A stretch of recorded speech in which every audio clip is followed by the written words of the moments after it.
కూటమి సర్కారు పనితనం ఎట్లున్నదంటే చెప్పేటి ధర్మశాస్త్రాలు సొచ్చేటి ఏమో గుడిసెలు అన్నట్టే ఉన్నదట. అగో ఎందుకే బాలన్న కూటమి సర్కారును అంత మాట ఎవలన్నారు అంటారా? ఎవలో అనుడు ఏంది? అఖిలపక్ష మీటింగ్లా కూటమి సర్కారు చేయబోయే పని గురించి తెలిస్తే మీరు కూడా ఇట్లనే అంటారు కావచ్చు. పసుపు పార్టీ పెబ్బ, జనసేన పార్టీ పెబ్బ, కమలం పువ్వు పార్టీ పెబ్బలు అంతా కూర్చొని కూటమి సర్కార్ల అఖిలపక్ష మీటింగ్ మంచిగానే పెట్టిండ్రు కదా.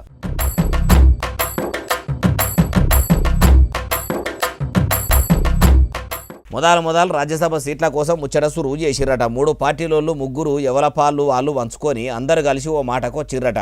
అందులో పసుపు పార్టీకి 3 సీట్లు, జనసేన పార్టీకి 1 సీటు ఓకే అయినట్టే తెలుస్తున్నది. అయితే ఇదొక్క ముచ్చటనే కాకుండా ఇంకో ముచ్చట కూడా ముంగటేసుకున్నారట. అదేంటంటే ఏపీలో 3 జాగల్లా తిరుపతి, అమరావతి, విశాఖపట్నంలో భారీ బహిరంగ సభలు పెట్టబోతున్నారట. అగో మొన్నటిదాకా ప్రధాని మోడీ సారు పిలుపునిచ్చిండు. మోడీ సార్ అన్నాక కూడా మేము అమలు చేయకుండా ఊకుంటామా అని ఏతులకు అందరం కాన్వాయిలు తక్కువ చేస్తున్నాము, గాలి మోటార్లు మొత్తానికి వాడము, బయట దేశాలకు పోవుడు బంధు పెడుతున్నాము, పెద్ద పెద్ద మీటింగులు కూడా పెట్టాము, వారానికి 1 రోజు నో కార్డే అని కార్యం సురువు చేసినాం అని చెప్పిన మాటలని ఏతలకేనా? ఏపీ సర్కారు ఇప్పుడు బహిరంగ సభ పెడతామని చెప్పుడు ఏందని చాలా మంది అనుకుంటుర్రట. అయ్యా ముఖ్యమంత్రి చంద్రాలు సారు మైకు పడితే చాలు అన్ని కనిపెట్టింది నేను అని చెప్పుకునే మీరు ఇప్పుడు బహిరంగ సభలు పెడితే పబ్లిక్ బాధట్లకు గుంజి మరి గట్టిగానే అరుచుకుంటారని తెలియదా? లేకుంటే చెప్పుడే మా వంతు పాటించడం మా వంతు కాదంటారా? మీరు పెట్టే మీటింగులతో అసలు ప్రజలకేమైనా ఫాయిదానా? అట్లా కొంత ప్రజాధనం దుబారాగా ఖర్చు పెట్టినట్టే అవుతుంది కదా అంటుర్రు ఈ ముచ్చటిన్నోళ్ళు.